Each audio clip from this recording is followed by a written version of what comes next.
while you were in Helsinki. Yeah, it was the 30th anniversary of the release of the Christmas classic Die Hard, which has been noted. Summer blockbuster. Doesn't matter when you release a film, whether or not it's a Christmas movie. Miracle on 34th Street, one of the all-time classics, released in May. Yeah, and it was fun to have the week crescendoed with the taping of the roast of Bruce Willis. Haven't seen it yet. Yes, and that's out later on this month. But it was leaked out that his final remark of the night of a roast, where every quality joke comes from a germ of truth, is that Die Hard is not a Christmas movie. That was his walk-off, thank you, good night, thanks for being here. Which I felt was aimed at me personally, by the way. I felt like there was I don't know if he knew it.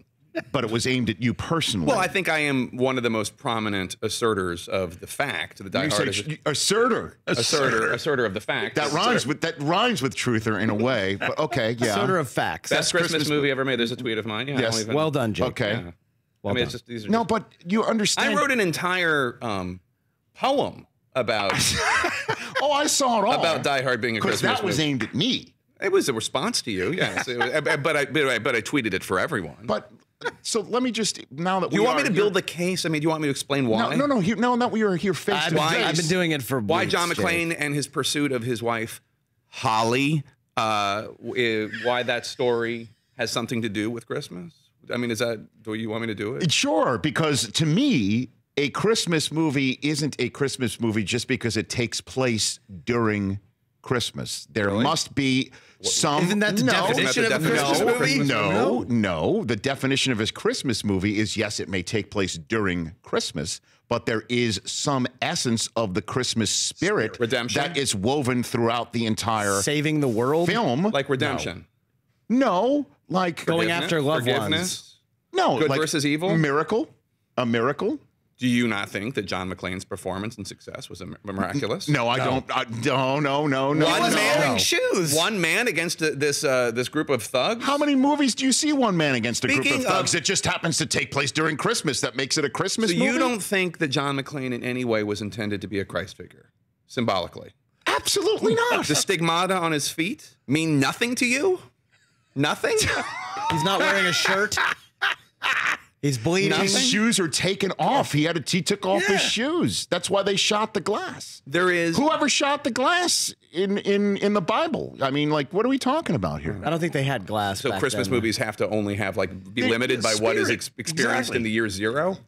People have to have some feel-good thing at the end, like It's a Wonderful Life.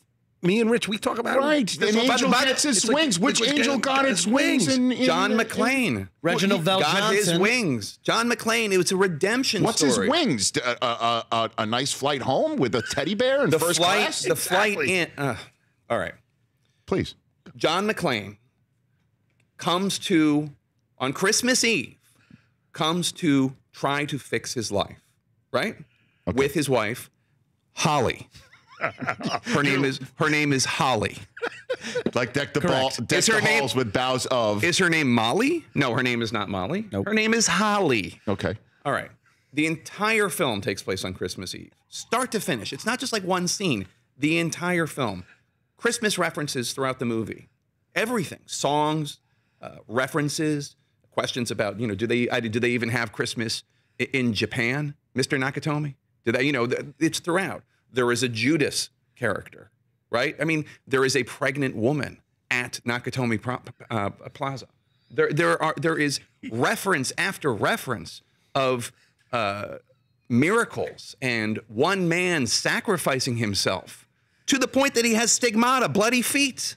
That just happens. You're like, oh, they shot out the window. Yes. Why do you think the screenwriter had them shoot out the window? So that he could have bloody feet. Do you think this movie could have taken place on St. Patrick's Day? Yeah, it is. Well, no, of course it can't take place on St. Patrick's Day because people don't travel from one part of the country to the other. You think the movie could have taken place on New Year's Eve? Of course it could have been. Absolutely. Yeah, I agree. It could have taken place in any single time that people travel from one part of the country to the other to be with family. But it didn't. It took place on Christmas Eve. So is Argyle an apostle? I mean, at what point does your analogy start losing its steam? He helped save the day, Argyle. I don't know. I wouldn't say he's one of the wise men. I just didn't think that, I don't see any shootouts involving terrorists in The Miracle on 34th Street. A Christmas Story, the only weapon is the So you can't have the BB gun. There's no action film that can be a Christmas movie? Is that the idea? I mean, is that your argument? Your fundamental argument is if it's an action movie, it's not a Christmas movie. Is that the argument? I guess so, yeah, that's an argument. That's weak. That's kind of weak. I mean, I don't want to get into reindeer games. Don't go Affleck on me. Do not go Affleck the Ben on me. Affleck Monica Potter You thriller. you already called Bruce Willis a skin puppet. I want to say something about that. I have been a fan of Bruce Willis since the Seagram's wine cooler commercial. Okay. Wow. Way back in the day. That's deep. I watched every episode Of Moonlighting. Of Moonlighting. Yes. Enjoyed them all. Even the one that was based on the Billy Joel album, The Bridge.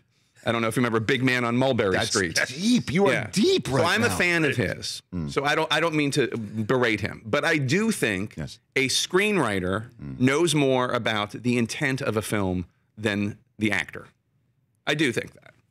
So Bruce Willis saying this joke to end the roast. It was funny, and I think it was Yes. the Sarah joke, Tiana's? Sarah's joke, which is it was an amusing joke. Buzzy. joke. It was also buzzy, right? It was intended to create buzz so people watch it. Exactly. I don't think he actually knew what he was saying necessarily. Maybe he did. Jake Tapper, everybody. I'm a fan of Bruce Willis. I don't want to take away from Mr. Willis. This debate is over. Skin You guys puppet.